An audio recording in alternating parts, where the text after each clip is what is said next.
Oppenheimer, the man who brought the monster of the atomic bomb to Earth. The birth of nuclear weapons is a pivotal chapter in history. It has affected the very survival of the world from that moment onward and forever after. So, what do we know about this weapon? Let us explore what we know about the man who gave birth to it. Oppenheimer, death, the destroyer of worlds.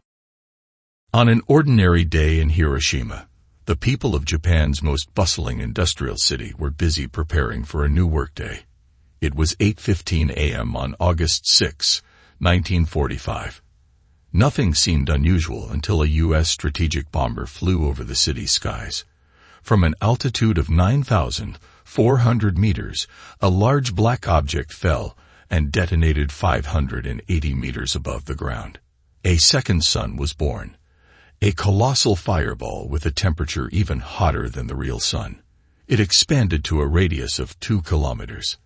From the epicenter of the explosion, everything within a 2-kilometer radius was reduced to nothingness, vanishing without a trace. Houses, vehicles, air, water, money, animals, and people all turned into nothing.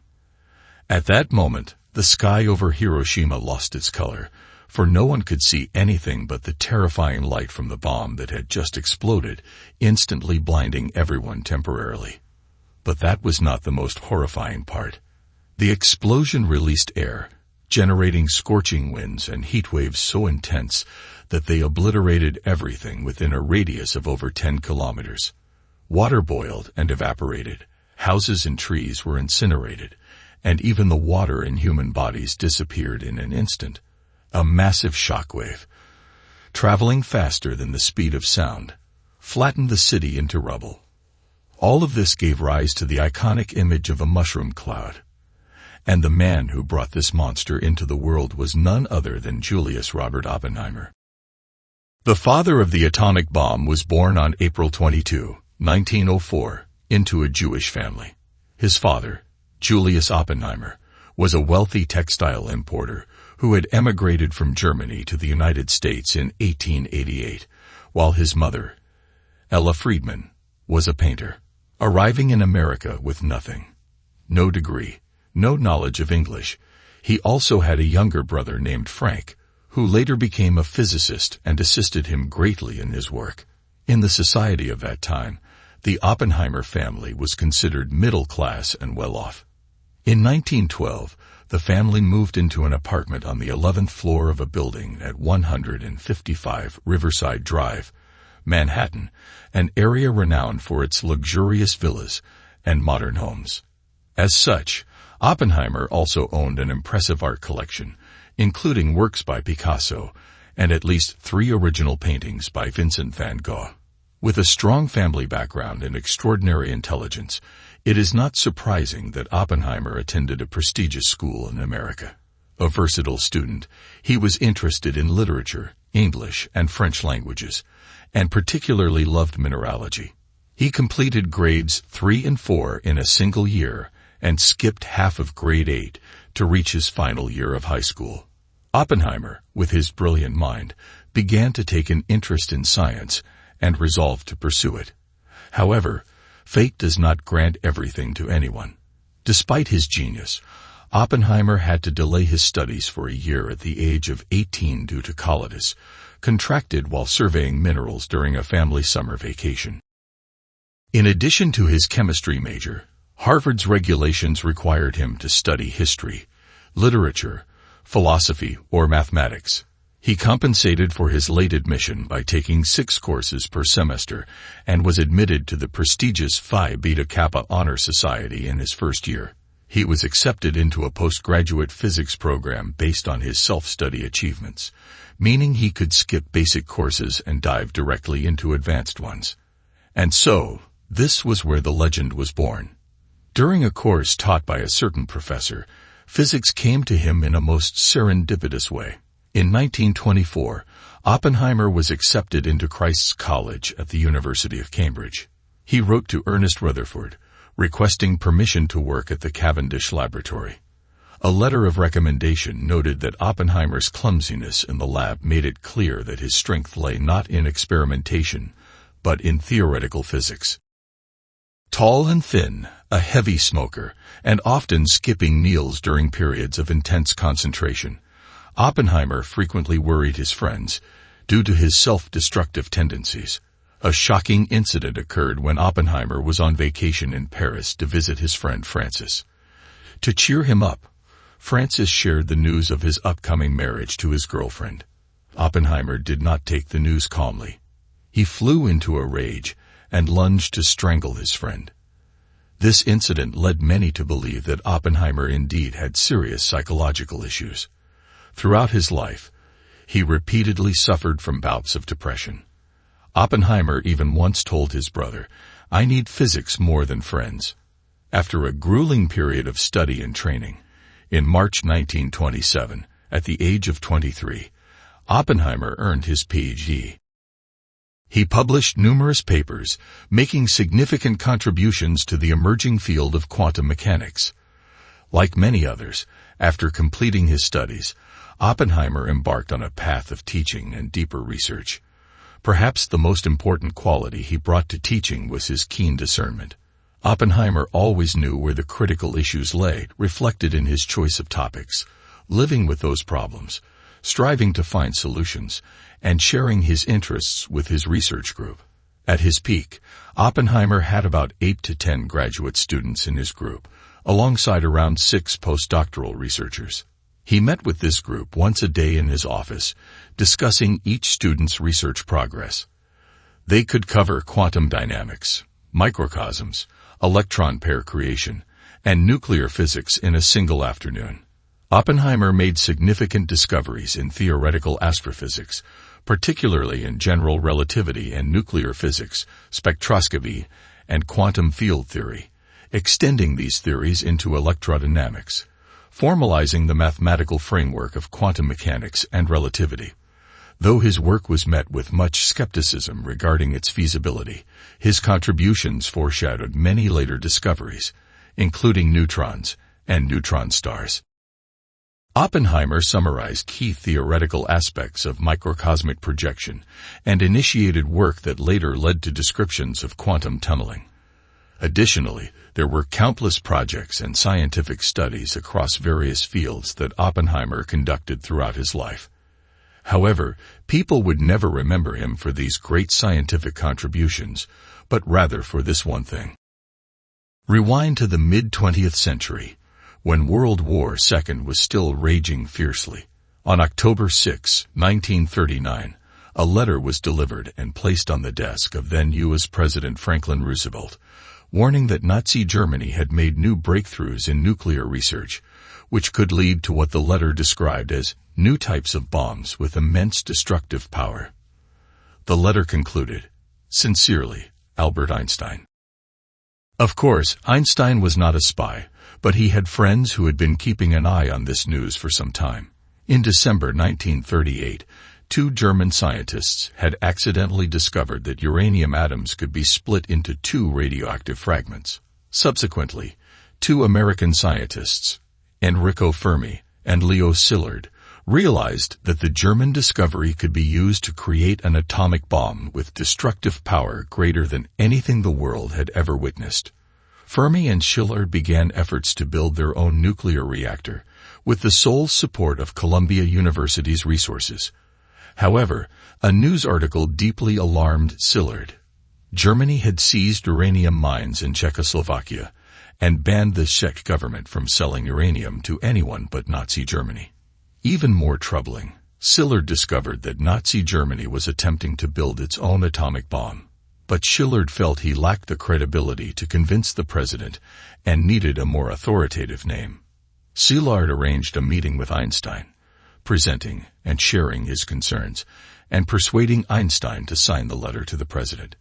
He then handed the letter to Alexander Sachs, an expert in economics and scientific research, and a friend of President Roosevelt, to ensure it would not be lost. Ultimately, President Roosevelt agreed to meet Szilard.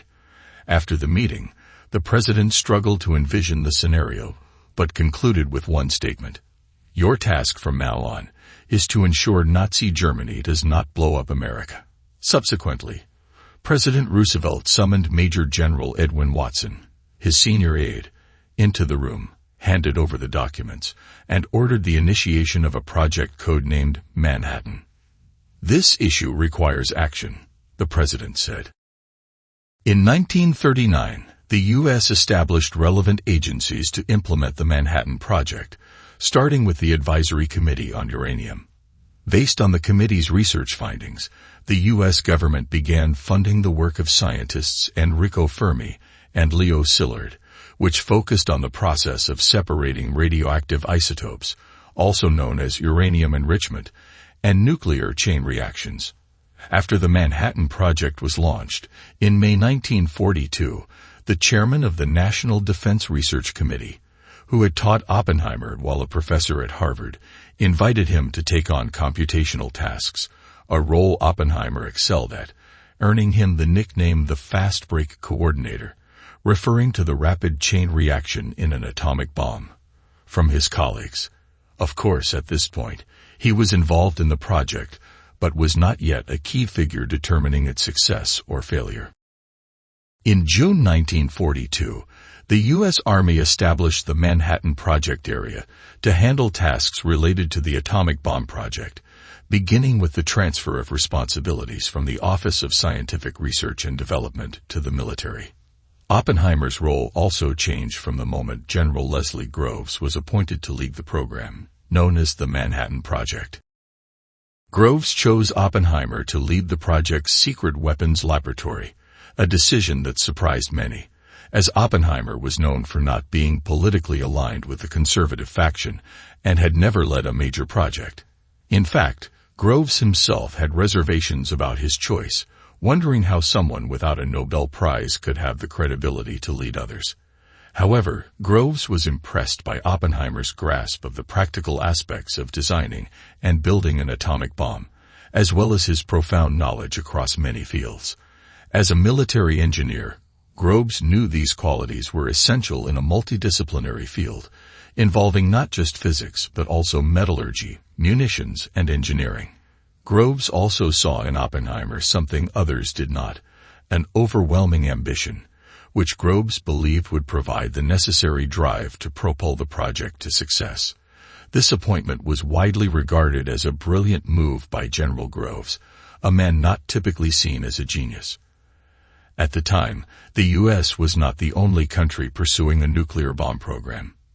In Britain, two British scientists of German origin, Rudolf Peierls and Otto Frisch, were diligently working to outpace their German counterparts in the race to build an atomic bomb. Oppenheimer and Groves decided that, to ensure security and coherence, they needed to establish a centralized, secret laboratory in a remote location.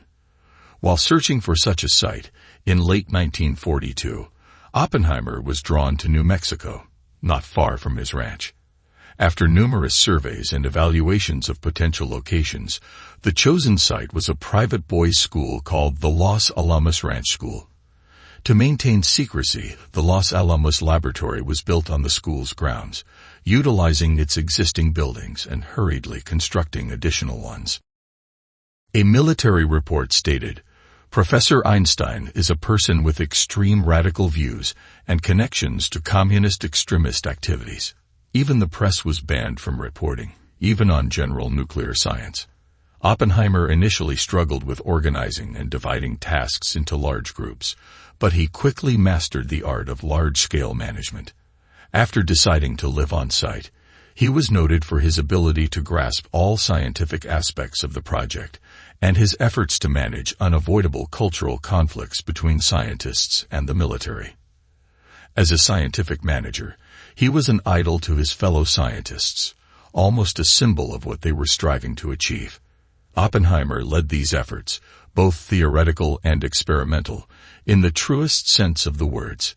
Here, his terrifyingly quick ability to grasp the core of any issue was a decisive factor in operations, allowing him to familiarize himself with the essential details of every part of the work.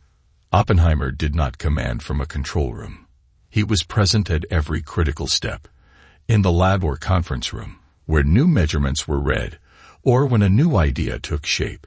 Not one to offer too many ideas or suggestions, Oppenheimer's primary influence came from something else. His constant, high-intensity presence, creating a sense of direct involvement among all his colleagues. This fostered a unique atmosphere of enthusiasm and challenge, permeating the entire duration of the project. After 6 years of laboratory research, the Manhattan Project's team of scientists finally created what they believed to be an effective nuclear weapon. Now it was time to test it. On July 16, 1945, a nuclear bomb named Gadget was transported to the Jornada del Muerto Desert, about 35 miles southeast of the small town of Socorro, New Mexico. To guard against unforeseen accidents, the bomb was placed inside a vessel made of 210 tons of steel, with walls nearly 36 centimeters thick. If it failed to detonate, Groves and Oppenheimer believed they could safely recover the plutonium inside. When detonated, the vessel containing the bomb produced an explosion equivalent to 20,000 tons of TNT, forming a massive fireball and creating a mushroom cloud that reached over 12 kilometers high. The results exceeded the expectations of the research team, ushering in the atomic age. As project director Robert Oppenheimer remarked, "The world is no longer the same." Just 30 days after the test, the bomb was put into use. On August 6, 1945, the first atomic bomb, Little Boy, was dropped on the city of Hiroshima. 3 days later, the second atomic bomb, Fat Man, was dropped on Nagasaki, Japan. For Groves, dropping the 2 bombs on Japan was a victory. However, not everyone agreed. Among the scientists involved in the project, many regretted their actions, including, of course, Oppenheimer. "The atomic bomb has made the world worse," Oppenheimer confided. Throughout the Cold War, he worked tirelessly to end the nuclear arms race, advocating for peace. His efforts were so intense that he was accused by the U.S. House Un-American Activities Committee of being a communist. One thing is certain: the Manhattan Project changed the world forever. In 1949, Soviet scientists, using obtained data, developed their own nuclear bomb, modeled after the one dropped on Nagasaki. After World War II, the U.S. established the Atomic Energy Commission to oversee research efforts to apply technologies developed during the Manhattan Project to other fields. Finally, in 1964, then U.S. President Lyndon Johnson ended the government's monopoly on nuclear energy by allowing private ownership of such materials. Since then, nuclear fission technology, perfected by Manhattan Project scientists, has become the foundation for developing nuclear reactors, nuclear power plants, and other advancements, notably in medical imaging systems, such as MRI machines, and radiation therapy for various cancers. As of today, a total of 9 countries are believed to possess their own nuclear weapons. However, among those names, we do not see Germany. Isn't that strange? Wasn't Germany initially the leader, the one that forced the U.S. to launch the Manhattan Project without delay? What prevented Germany from possessing nuclear weapons? Let us return to World War II, when German scientists were the first to embark on building an experimental nuclear reactor. However, the efforts of German science to research and develop such weapons did not achieve the desired success, even though they were the ones who discovered the catalyst for future nuclear fission research. As early as 1939, intelligence reports confirmed that Germany was leading the race to develop nuclear bombs. Germany was the homeland of research in atomic nuclear fission, first successfully conducted by scientists Otto Hahn and Fritz Strassmann in 1938. Although Hitler's racial purification policies caused Germany to lose several top Jewish experts, it still retained a formidable force of talented scientists.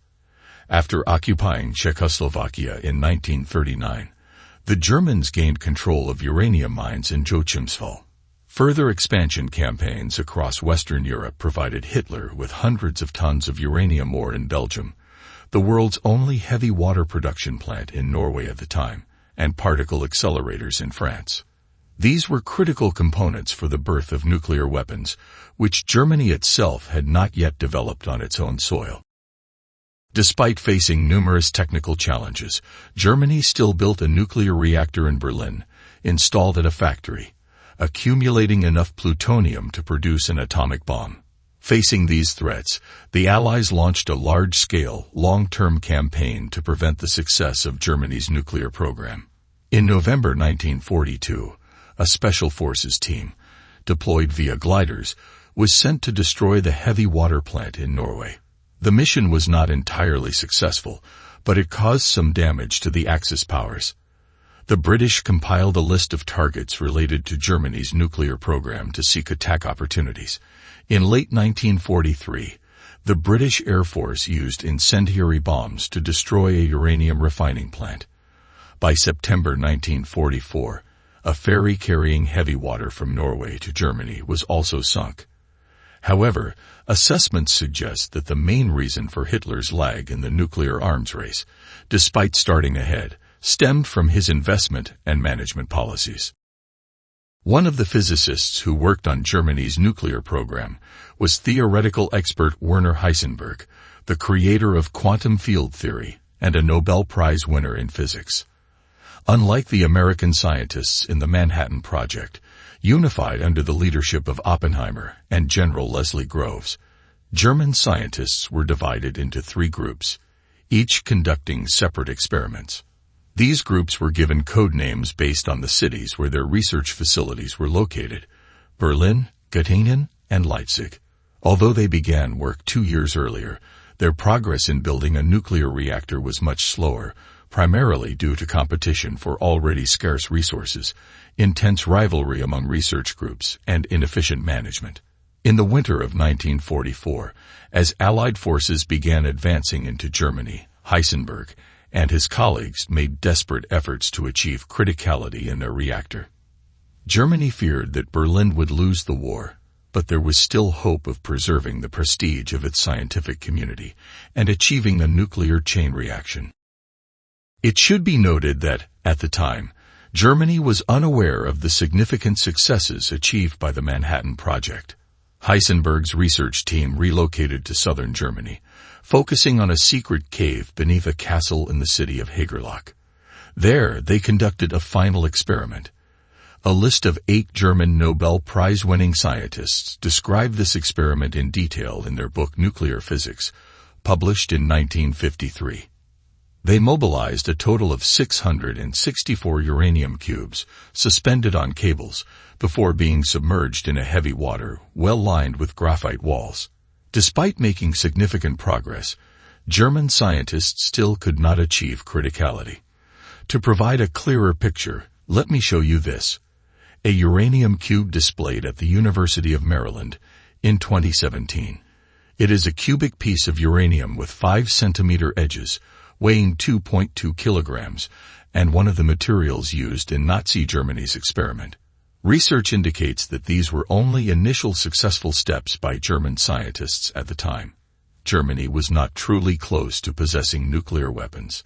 Specifically, gamma spectroscopy results showed that the isotopic composition of the cube was similar to natural uranium, neither depleted nor enriched. The cube also had not reached criticality, and contained no fission products like cesium-137.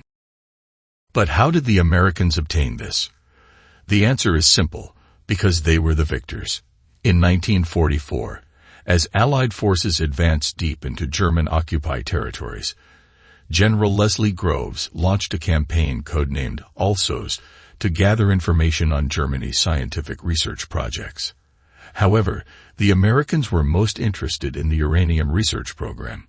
One of the key figures directly involved in leading the American scientific team in this campaign was Samuel Goudsmit, who later founded the scientific journal Physical Review Letters. In late April 1945, the ALSOS campaign team reached Hagerloch, where German physics experts, including Heisenberg, were captured and interrogated. This revealed that, as Allied forces approached southern Germany, Nazi Germany hurriedly dismantled the experimental reactor, buried the uranium cubes in a nearby field, and poured heavy water into barrels hidden in restrooms. As a result, a total of 659 uranium cubes were dug up, along with heavy water, and transported to Paris, then to the U.S. One of the key purposes of this decision was to prevent the Soviet Union from using these materials for its own nuclear weapons research program. Contrary to initial assumptions that German scientists failed to build a viable nuclear reactor due to a lack of uranium, recently declassified documents reveal that Nazi Germany actually had more uranium cubes than previously thought.